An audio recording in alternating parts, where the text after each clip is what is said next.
ನಮಸ್ಕಾರ ಎಲ್ಲ ರೈತ ಬಾಂಧವರಿಗೆ. ನೀವು ನೋಡ್ತಾ ಇದ್ದೀರಾ ರೈತ ಮಿತ್ರ ನಂಬರ್ 1 ಯೂಟ್ಯೂಬ್ ಚಾನಲ್.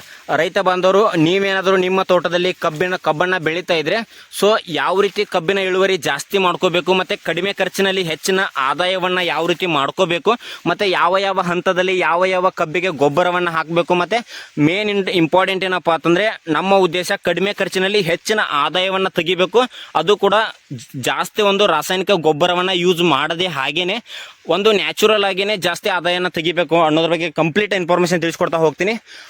ನೀವೇನಿಲ್ಲಿ ನೋಡಕತ್ತೀರಿ, ಇದು ಬಂದ್ಬಿಟ್ಟು 1 ಎಕರೆ ಕಬ್ಬಿನ ಪ್ಲಾಟ್. ಕಬ್ಬಿನ ತಳಿ ಬಂದ್ಬಿಟ್ಟು 265 ಅಂದರೆ ಏನು 265 ಅಂತ ಕರಿತೀವಲ್ಲ, ಓಕೆ, ಆ ಒಂದು ಕಬ್ಬಿನ ತಳಿ ನೀವು ನೋಡ್ತಾ ಇದ್ದೀರಾ.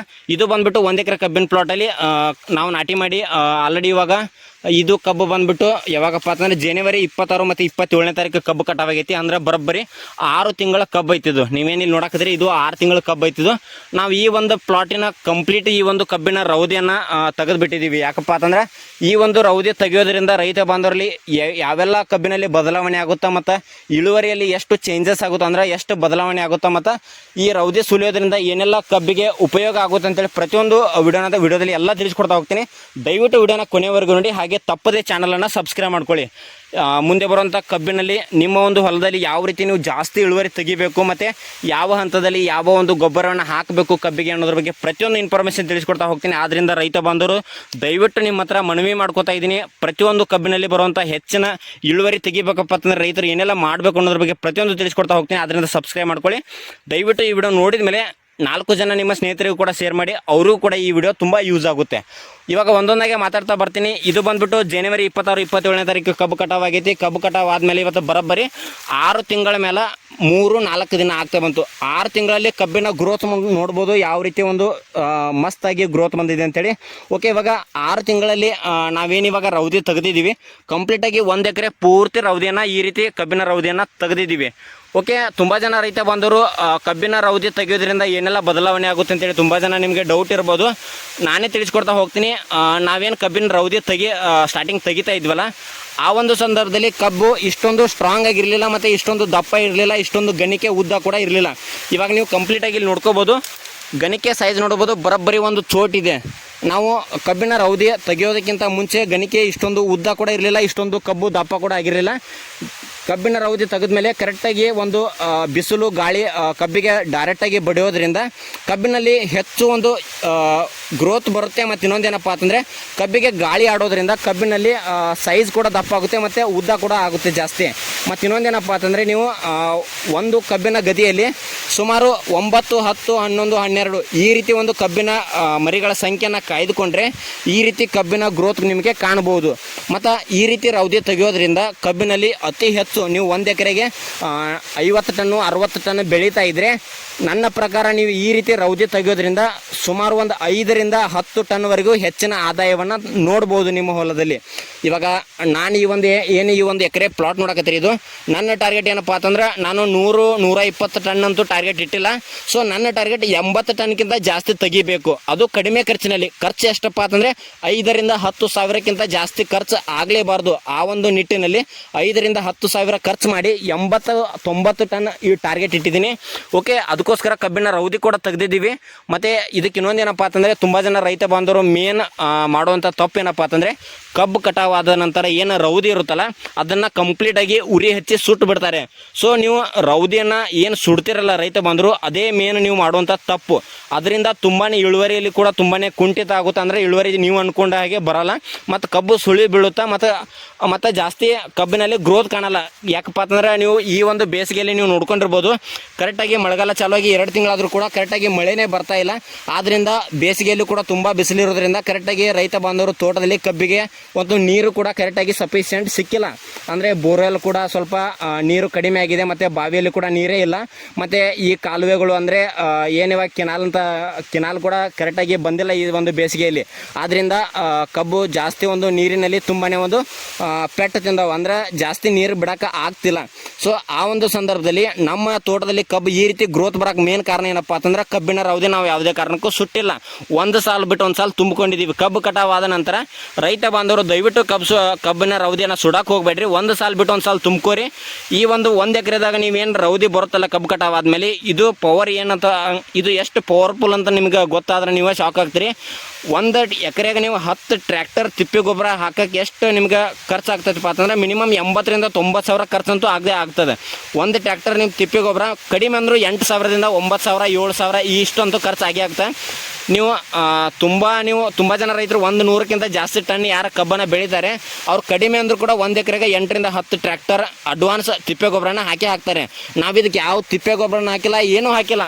ಕಬ್ಬಿನ ರವದಿ ಹಾಕಿದ್ದೀವಿ, ಅದನ್ನು ಕೂಡ ಸುಟ್ಟಿಲ್ಲ. ಒಂದು ಸಾಲು ಬಿಟ್ಟು ಒಂದು ಸಾಲು ಕಬ್ಬಿನ ರವದಿಯನ್ನು ತುಂಬಿಕೊಂಡಿದ್ದೀವಿ. ಆ ಒಂದು ತುಂಬಿರೋಂಥ ಕಬ್ಬಿನ ರವದಿ ಯಾವ ರೀತಿ ಇವಾಗ ಕೊಳತಿದೆ ಅಂತೇಳಿ ಅದನ್ನು ತೋರಿಸ್ತೀನಿ. ಇವಾಗ ನೀವೇನು ನೋಡತ್ತೀರಿ ಇದು ರವದಿ ಹಿರಿದು ಇಲ್ಲಿ ಸಾಲಿನಲ್ಲಿ ತುಂಬಿರೋಂಥ ಇದು ರವದಿ.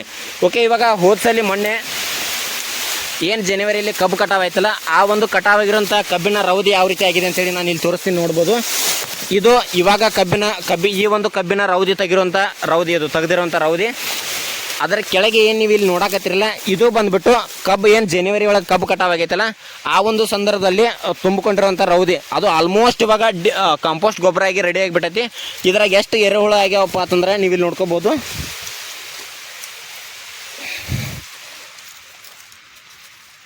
ಇವಾಗ ಜಸ್ಟ್ ನಾನು ನೀರು ಬಿಟ್ಟಿದ್ದೀನಿ ಅವಾಗಲೇ, ಅದರಿಂದ ಎರೆಹುಳ ಕೂಡ ಕೆಳಗಡೆ ಹೋಗಿದಾವ.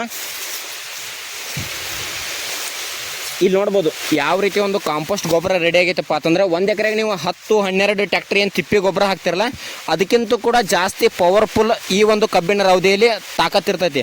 ಸೊ ರೈತ ಬಂದರು ಇಂಥ ತಾಕತ್ತನ್ನೇ ನೀವು ಉರಿ ಹಚ್ಚಿ ಸುಟ್ಟರೆ ನಿಮ್ಗೆ ಅಲ್ಲಿ ಇಳುವರಿ ಬರಲ್ಲ, ಮತ್ತು ಭೂಮಿಯ ಒಂದು ಫಲವತ್ತತೆ ಕೂಡ ಕಳೆದುಕೊಳ್ಳುತ್ತದೆ. ಆದ್ದರಿಂದ ರೈತ ಬಂದರು ದಯವಿಟ್ಟು ಯಾರು ಕಬ್ಬಿನ ರವದಿಯನ್ನು ಸುಡಕ್ಕೆ ಹೋಗಬೇಡ್ರಿ.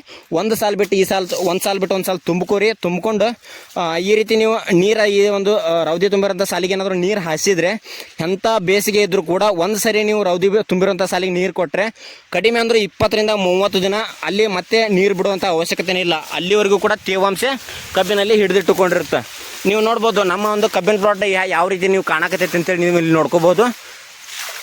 ಒಂದೊಂದು ಗದಿ ಒಳಗೆ 9, 10, 11, 12 ಈ ರೀತಿ ಒಂದು ಮರಿಗಳ ಸಂಖ್ಯೆನ ನಾವು ಕಾಯ್ಕೊಂಡಿದ್ವಿ. ಮತ್ತು ಕಬ್ಬಿನಲ್ಲಿ ನಾವು ಅಂದ್ಕೊಂಡಿರಲಿಲ್ಲ ಇಷ್ಟೊಂದು ಕಬ್ಬಿನ ರವದಿಯನ್ನು ತೆಗೆದ್ಮೇಲೆ ಈ ಒಂದು ಗಣಿಕೆ ಸೈಜ್ ಇಷ್ಟೊಂದು ಉದ್ದ ಆಗುತ್ತೆ ಅಂತೇಳಿ ನಾವು ಇಲ್ಲಿ ಅಂದ್ಕೊಂಡೇ ಇರಲಿಲ್ಲ. ನೋಡ್ಬೋದು ಇದು ಬರೋಬ್ಬರಿ ಒಂದು ಚೋಟಿಗಿಂತ ಜಾಸ್ತಿನೇ ಆಗಿದೆ.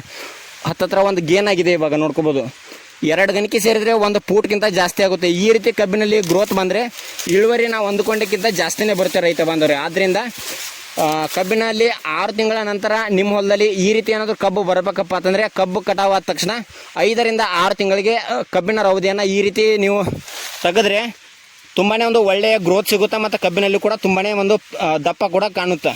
ಓಕೆ, ಈ ಒಂದು ಸಂದರ್ಭದಾಗ ರೈತ ಬಂದವರು ಯಾವ ಒಂದು ಗೊಬ್ಬರ ಕೊಡ್ಬೇಕಂತೇಳಿ ನಿಮ್ಗೆ ಗೊತ್ತಿರಲ್ಲ. ತುಂಬ ಜನ ರೈತ ಬಂದವರು ಏನು ಮಾಡ್ತಾರಪ್ಪ ಅಂತಂದ್ರೆ ಪದೇ ಜಾಸ್ತಿ ಯೂರಿಯಾ ಹಾಕ್ತಾರೆ. ಯೂರಿಯಾ ಹಾಕೋದ್ರಿಂದ ಕಬ್ಬಿನಲ್ಲಿ ಗ್ರೋತ್ ಹೆಚ್ಚಿಗೆ ಬಂದರೂ ಕೂಡ ಕಬ್ಬಿನಲ್ಲಿ ತೂಕ ಬರಲ್ಲ.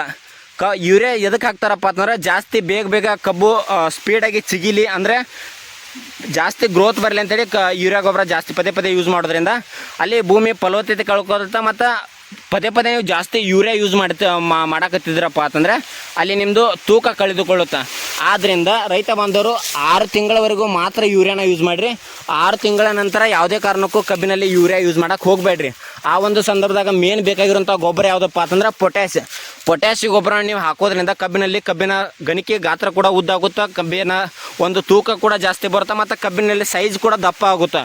ಇದಕ್ಕೆ ನಾವೇನಪ್ಪ 1 ಎಕರೆಗೆ ನೀವು ಜಾಸ್ತಿ ಬೇಡ, 1 ಎಕರೆಗೆ 6 ತಿಂಗಳ ನಂತರ 1 ಎಕರೆಗೆ 1 ಚೀಲ ಪೊಟ್ಯಾಶ್, ಅದ್ರ ಜೊತೆ 2 ರೂಟ್ ಅಂದ್ರೆ ಹುಮಿಕ್ ಆ್ಯಸಿಡ್ ಅಂತ ಏನು ಕರಿತೀವಲ್ಲ 2 kg ಹುಮಿಕ್ ಆ್ಯಸಿಡ್, 1 ಚೀಲ ಪೊಟ್ಯಾಶ್, ಅದ್ರ ಜೊತೆ ನೀವು 10-26 ಕೂಡ ಹಾಕೋಬೋದು. ಆಮೇಲೆ ನೀವು 19 ಐಸೋಲ್ ಏನು ಕರಿತೀವಲ್ಲ ಅದು ಪಿಂಕ್ ಕಲರ್ ಇರುತ್ತಲ್ಲ ಐಸೋಲು, ಅದು ಒಂದು 2 kg ಹಾಕೊಂಡ್ರೆ ಸಾಕು. ಅಷ್ಟು ಹಾಕೊಂಡ್ರೆ ಕಬ್ಬಿನಲ್ಲಿ ಒಳ್ಳೆಯ ಒಂದು ಗ್ರೋತ್ ಸಿಗುತ್ತೆ, ಮತ್ತು ಕಬ್ಬಿನ ಗಾತ್ರ ಕೂಡ ಜಾಸ್ತಿ ಹೋಗುತ್ತೆ, ಮತ್ತು ಕಬ್ಬಿನಲ್ಲಿ ತೂಕ ಕೂಡ ನೀವು ಅಂದುಕೊಂಡಕ್ಕಿಂತ ಜಾಸ್ತಿನೇ ನೀವು ತೆಗಿಬೋದು. ಮತ್ತು ಈ ರೀತಿ ಕಬ್ಬಿನ ರವದಿಯನ್ನು ತೆಗೆದು ಈ ರೀತಿ ಸಾಲಲ್ಲಿ ತುಂಬೋದ್ರಿಂದ ಯಾವುದೇ ರೀತಿ ಕಬ್ಬಿನಲ್ಲಿ ಕಸ ಅಂತೂ ಬರೋದೇ ಇಲ್ಲ. ಮತ್ತು ಇನ್ನೊಂದೇನಪ್ಪ ಅಂತಂದ್ರೆ ಒಂದು ಸರಿ ನೀವು ನೀರು ಬಿಟ್ರಪ್ಪ ಅಂತಂದ್ರೆ 15-20 ದಿನ ಯಾವುದೇ ನೀರು ಬಿಡುವಂಥ ಅವಶ್ಯಕತೆನೇ ಇಲ್ಲ. ನೀವೇಲಿ ನೋಡಕತ್ತೀರಿ, ಇದು ನಾನು ಆಲ್ರೆಡಿ ಇವಾಗ ನೀರು ಬಿಟ್ಟಿದ್ದೀನಿ. ಇವಾಗೇ ನೀರು ಬಿಟ್ಟಿನಲ್ಲ, ಇನ್ನು 15-20 ದಿನ ನಾನು ಯಾವುದೇ ರೀತಿ ನೀರು ಕೂಡ ಕೊಡಲ್ಲ ಈ ಒಂದು ಪ್ಲಾಟ್ಗೆ. ಅಷ್ಟೊಂದು 15 ದಿನ ಬಿಟ್ಟು ಬಂದು ನೀರು ಕೊಡೋಕೆ ಸ್ಟಾರ್ಟ್ ಮಾಡಿದ್ರು ಕೂಡ ಈ ಥರ ನೀವು ಮಣ್ಣಲ್ಲಿ ಕೆದರಿದ್ರು ಕೂಡ ಈ ಥರ 15 ದಿನ ಆದ ನಂತರ ಉಂಡಿ ಈ ರೀತಿ ಮಣ್ಣಿನ ಉಂಡಿ ರೆಡಿ ಬರ್ತೈತಿ. ಅಂದರೆ ಉದುರು ಇರಲ್ಲ, ಈ ರೀತಿ ತೇವಾಂಶವನ್ನು ಮಣ್ಣಿನಲ್ಲಿ ಹಿಡಿದಿಟ್ಟುಕೊಳ್ಳೋಂಥ ತಾಕತ್ತು ಈ ಒಂದು ಮಣ್ಣಿನಲ್ಲಿ ರೆಡಿ ಆಗ್ತೈತೆ ಅಂತ ಹೇಳ್ತಾ, ಆದಷ್ಟು ರೈತ ಬಾಂಧವರು ಯಾರೆಲ್ಲ ವಿಡಿಯೋ ಕೊನೆವರೆಗೂ ನೋಡಿದ್ದೀರಾ, ಇನ್ನೂ ಯಾರೆಲ್ಲ ಚಾನಲ್ನ ಸಬ್ಸ್ಕ್ರೈಬ್ ಮಾಡ್ಕೊಂಡಿಲ್ಲ ಸಬ್ಸ್ಕ್ರೈಬ್ ಮಾಡ್ಕೊಳ್ಳಿ ಅಂತ ಹೇಳ್ತಾ, ಪ್ರತಿಯೊಬ್ಬರು ನಿಮ್ಮ ಸ್ನೇಹಿತರು ಕೂಡ ಶೇರ್ ಮಾಡಿ ಅವರು ಕೂಡ ಈ ಮಾಹಿತಿ ಗೊತ್ತಾಗಲಿ ಅಂತ ಹೇಳ್ತಾ, ಸಿಗೋಣ ಮುಂದಿನ ನೋಡೋದಲ್ಲಿ. ನಮಸ್ಕಾರ.